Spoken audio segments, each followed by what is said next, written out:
والصلاة والسلام على رسول الله سيدنا محمد بن عبد الله وعلى آله وصحبه ومن تبعهم وعلى الحمد لله. Pemirsa Isnur TV yang dirahmati Allah SWT, alhamdulillah kita telah berada di hari yang ke-11 bulan Ramadan. Rasulullah SAW menjelaskan hari ke-11 tahun 10 yang kedua sebagai ampunan Allah Subhanahu wa taala.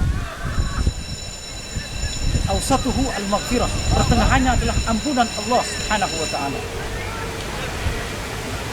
Bahkan Rasulullah SAW bersabda, "Man shoma Ramadhana imanan wa ihtisaban, ghufira lahu ma taqaddama min dhanbi." Siapa yang berpuasa di bulan Ramadan dengan penuh iman dan pengharapan pahala di sisi Allah, maka Allah Subhanahu wa taala akan menghapuskan seluruh dosa yang telah lalu. Seakan-akan Ramadan dan bulan puasa ini menghabiskan dosa, saudara. Bahkan arti kata dari Ramadan, Ramadana, Ramadhan, yarmudu, Ramdan, artinya adalah membakar. Membakar apa? Membakar dosa, membakar maksiat, membakar kesalahan kita kepada Allah Subhanahu wa taala. Saudaraku, kenapa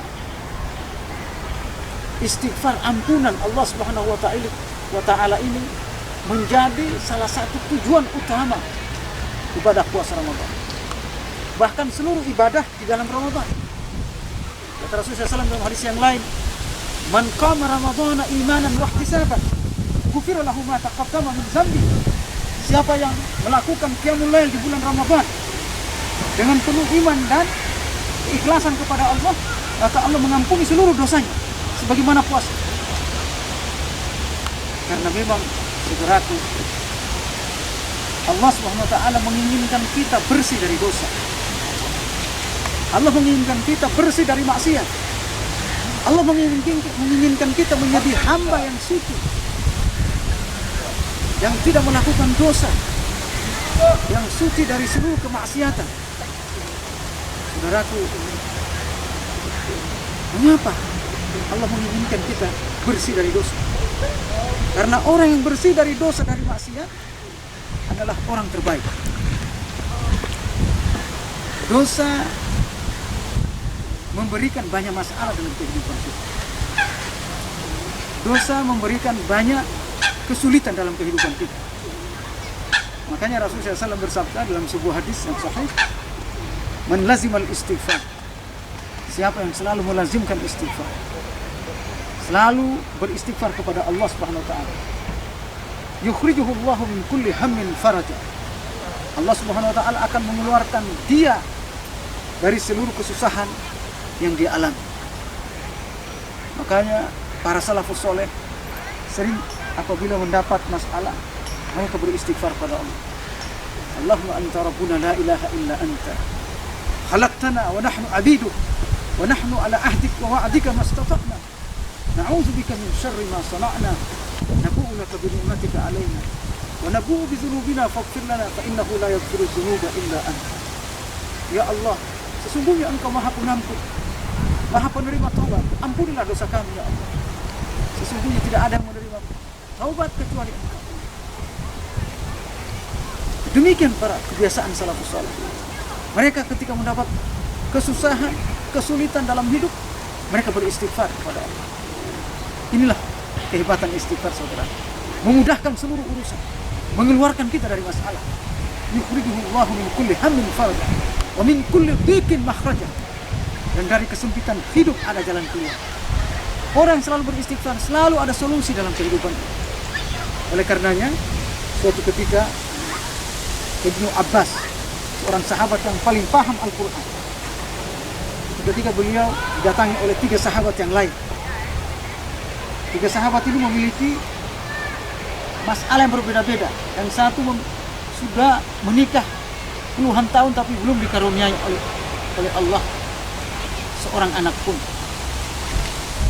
Yang satu sudah lama bekerja tapi tetap miskin.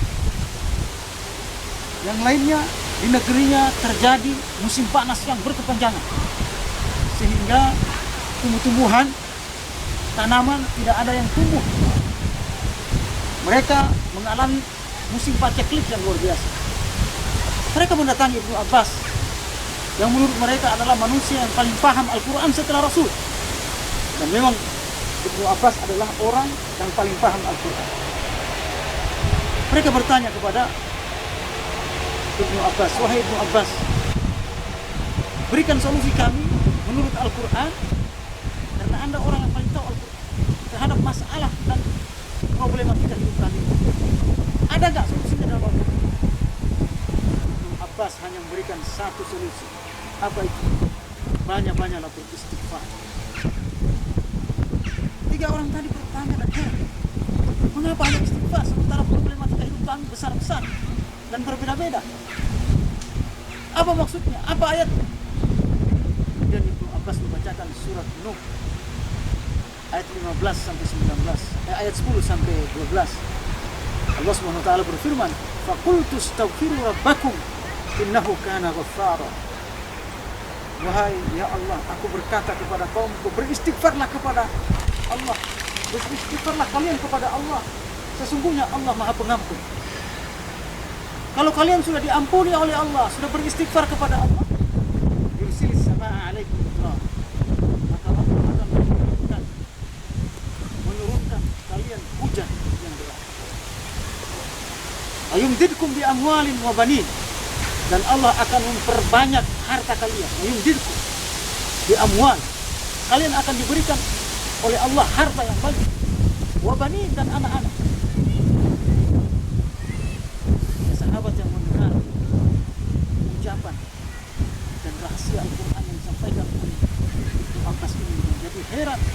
Kata mereka, seakan-akan kami baru diturunkan oleh Allah Subhanahu wa taala ayat ini. Begitu saudara, bagaimana istighfar menjadi solusi dalam kehidupan kita. Bahkan istighfar menolak azab Allah Subhanahu wa taala. Dalam surat Al-Anfal Allah Subhanahu wa taala berfirman bahwa umatmu akan diazab oleh Allah. Wa ma kunna mu'azzibina hatta, kata Allah Subhanahu wa taala dalam surah Al-Anfal, kami tidak akan mengazab umatmu wahai Muhammad wa anta fihim, selama engkau berada di dalamnya, selama engkau berada bersama mereka. Wa ma kana Allah mu'azzibahum wa hum yastaghfirun, dan Allah tidak akan mengazab mereka umatmu wahai Muhammad selama mereka beristighfar pada Allah Subhanahu wa taala.